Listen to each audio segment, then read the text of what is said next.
ทุกคนรู้แล้วหรือยังเพียงแต่เรามีแอป BCL1 ก็สามารถเปิดห้านค้าออนไลน์บ่ว่าจะซื้อหรือจะขายหรือโอนจ่ายภายในแอปเดียวเราจะตั้งค่าและเปิดห้านค้าเพื่อขายสินค้าของเราในแอป BCL1 ได้จังใดคลิปนี้จะมาแนะนำสอนให้ทุกคนเปิดห้านค้าของตนเองในแอป BCL1 สบายดีพบกับซองตอตตี้สตูดิโอคลิปนี้จะมาสอนทุกคนตั้งค่าเกี่ยวกับ BCL1 เปิดห้านค้าในการขายสินค้าเห็นว่ามีประโยชน์ช่วยกดไลค์หรือกดแชร์ออกไปถ้าผู้ใดที่บ่เข้าใจสิ่งใดเนาะสามารถคอมเมนต์มาโอลมกันได้เนาะเพื่อแลกเปลี่ยนเพื่อจะได้เอาข้อมูลมาปรับปรุงแล้วก็มาพัฒนามาแก้ไขเนาะเพื่อให้มันดีขึ้นเฮาไปเบิ่งพร้อมกันเลยหลังจากที่เฮามี BCL1 แล้วเนาะเฮาเข้ามาแอปของเฮาเลยเข้าแอป BCL1 ของเฮาหลังจากนั้นให้เข้าไปที่ฟังก์ชัน 1x เนาะลุ่มสุดหน้านี้มันก็จะเป็นหน้าห้านขายสินค้าที่มาโพสต์ขายสินค้าถ้าเฮาอยากสร้างห้านค้าของเฮาก็กดเข้าไปที่ห้านค่อยหลังจากนั้นให้กดเข้าไปที่สร้างห้านค้าเฮาก็กดว่าเมนหลังจากนั้นเฮาก็อัปโหลดรูปของเฮาแล้วก็กดชูดเนาะมันก็จะเป็นรูปโปรไฟล์ห้านของเฮาหลังจากนั้นมาเฮาก็ตั้งชื่อห้านเฮาเนาะแล้วแต่ชื่อของทุกคนเลยว่าทุกคนจะตั้งชื่อห้านของตัวเองแบบใดหรือว่าจะตั้งเป็นชื่อเฮาเลยก็แล้วแต่ทุกคนเนาะหลังจากนั้นเฮาก็มาเลือกบัญชีที่เฮาจะรับเงินโอนเนาะผ่านเขาเลขบัญชีเฮาเลยนี่เฮาก็จะกดหลังจากนั้นเฮาก็ใส่เบอร์โทรติดต่อเฮาก็มาใส่เมลห้านค้าเฮานี่เฮาสิเลือกเปิดเนาะวันจันทร์จักโมงหาจักโมงเนาะ8:00 นเช้าเฮาก็เปิดเลยเนาะถ้าเฮาสิเปิดเช้า7 วันเนาะแล้วแต่เฮาก็เปิดใส่ที่อยู่ของห้านเฮาเนาะเฮาอยู่แขวงใดเนาะเฮาก็ใส่ไปเลยเลือกบ้านเลยเนาะจะระบุเรือนเลขที่บ้านเฮาอยู่เขตใดเฮาก็สามารถโลเคชั่นบ้านเฮาได้เนาะสำเร็จแล้วก็กดบันทึกมันจะขึ้นมาเป็นหน้าห้านค้าของเฮาแล้วบัดนี้มันจะมีเนาะเพิ่มสินค้าและบริการและคำสั่งซื้อจัดส่งหรือว่าเฮาสามารถแชทร่วมกับเจ้าของห้านเนาะได้เลยหรือว่าจัดส่งจัดการห้านค้าจัดการขนส่งอย่างต่างๆเนาะอยู่ในนี้บัดนี้เฮาก็จะเพิ่มสินค้าและบริการเนาะเฮาก็กดเข้าไปนี่เนาะตอนนี้เฮาสิเพิ่มสินค้าอย่างสินค้าที่ของเฮาสิซื้อสินค้าบัดนี้เนี่ยค่อยขายแนวขายกระป๋องฝาป๋องเบียร์เนาะภาษาอังกฤษเฮาก็ใส่ตัวนี้แท็กเนาะเอาสิ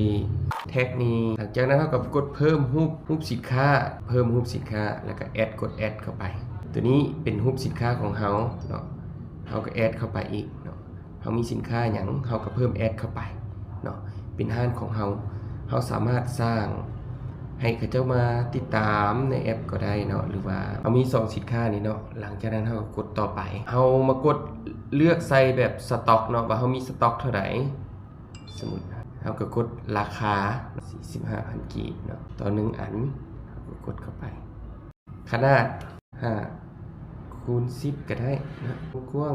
เท่าใด5เซนบ่น้ำหนักก็เท่าใด1เนาะเฮาก็อัปโหลดรูปภาพสินค้าเฮาแหละเนาะกดชูตเนาะกดเลือกสี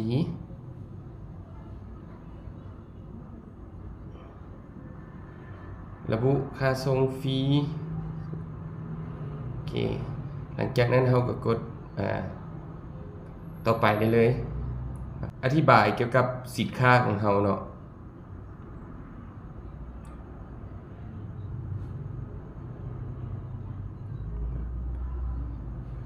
อธิบายใส่ไปเลยเนาะมีนโยบายเกี่ยวกับส่งคืนฟรีเฮาเขียนไปก่อนเนาะหรือว่าในใดก็ได้เนาะกดเข้าไปหลังจากนั้นเฮาก็กดต่อไปเนาะแล้วก็เบิ่งคืนนี่เนาะว่ารายละเอียดมันมีจังซี่เนาะนโยบายอย่างต่างๆเนาะเฮากดบันทึกเนาะกดบันทึกนี่โอเคตัวนี้เฮาก็รอท่าให้ทางระบบเพิ่นอาจจะ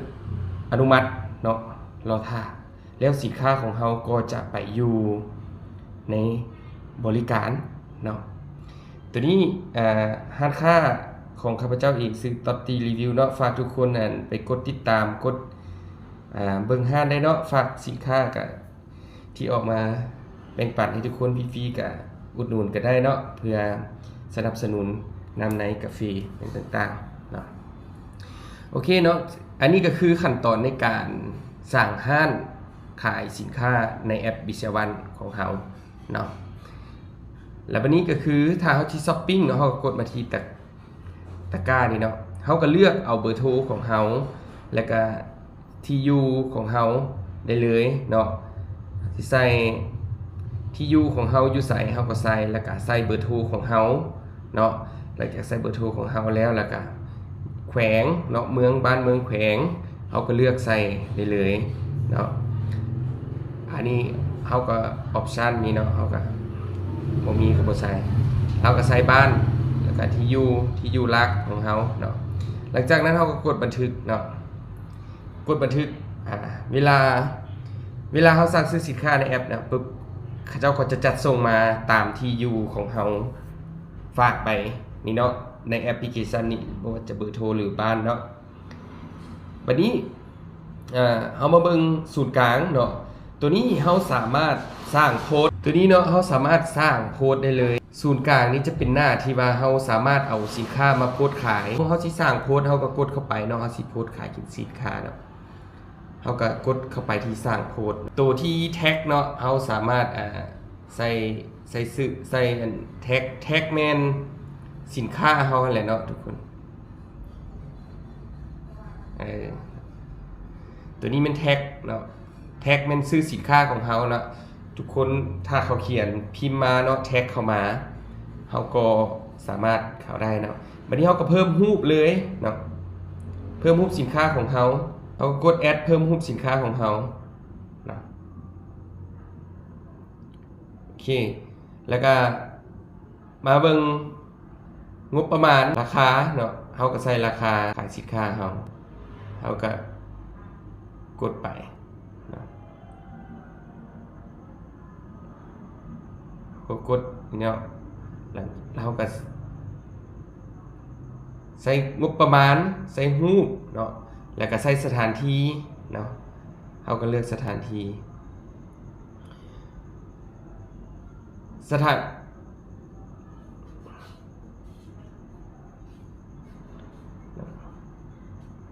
วันนี้เวลาเริ่มเนาะเริ่มขายเฮาสิเริ่มมื้อใดเนาะเริ่มมื้อนี้เลยก็ได้เนาะหรือว่าเริ่มมื้ออื่นเริ่มมื้อใดก็ได้เนาะเฮาติ๊กใส่มื้อโลดเนาะวันจันทร์ฮอดวันอาทิตย์นะสมมุติว่าเฮาขาย7วันประมาณนี้เนาะเฮาก็เลือกเวลาเริ่มเวลาเริ่มเนาะเฮาก็เลือกเนาะบัดนี้เฮาก็กดบันทึกตัวนี้แม่นแอดมินยังกำลังสร้างร้านค้าเนาะเพื่อร้านค้าอนุมัติเฮาก็สามารถโพสต์ได้แต่ว่าตอนนี้เฮาบ่ทันนั้นสร้างร้านค้าสำเร็จเนาะเมื่อใดถ้าสร้างร้านค้าสำเร็จเนาะเพิ่นอนุมัติแล้วเฮาก็จะมาเฮ็ดคลิปสอนอีกเทื่อนึงเนาะทุกคนอันนี้เนาะน่ารักก็คือว่าสินค้าที่มาอยู่ในนี่เนาะเฮาสามารถเลือกซื้อสินค้าเบิ่งสินค้าได้เลยเนาะมักสินค้าใดก็สามารถเข้าไปเฮาสิพิมพ์ค้นหาร้านค้าก็ได้เนาะพิมพ์เข้าไปแล้วก็กดเสิร์ชหาเนาะแต่ว่าตอนนี้ร้านค้ายังบ่ทันถูกอนุมัติเทื่อถ้าร้านค้าอนุมัติแล้วเนาะมันก็จะขึ้นซื้อร้านค้าของเฮามาโอเคเนาะฝากทุกคนเนาะร้านค้าของแอดมินเองเนาะจะอยู่นี่เนาะเป็นขายฝากกระป๋องเบียร์เนาะทุกคนสามารถสั่งซื้อได้เนาะเข้าไปเสิร์ชค้นหาว่าตอตตี้เนาะห้านหรือทุกคนสามารถทักมาได้เนาะเบอร์นี้เนาะเบอร์ติดต่อเดี๋ยวจะทิ้งเบอร์ติดต่ออยู่ในกล่องคลิปนี้เนาะทุกคนสามารถทักเข้ามาถามซื้อสินค้าได้เนาะเพื่ออุดหนุนน้ำกาแฟที่แอดมินออกมาแบ่งปันให้ทุกคน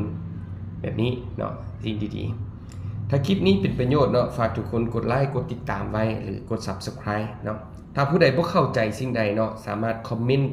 ถามได้เนาะจะเอาคอมเมนต์ของทุกคนนี่มาเป็นเฮ็ดคลิปสอนแบ่งปันให้ทุกคนต่อไป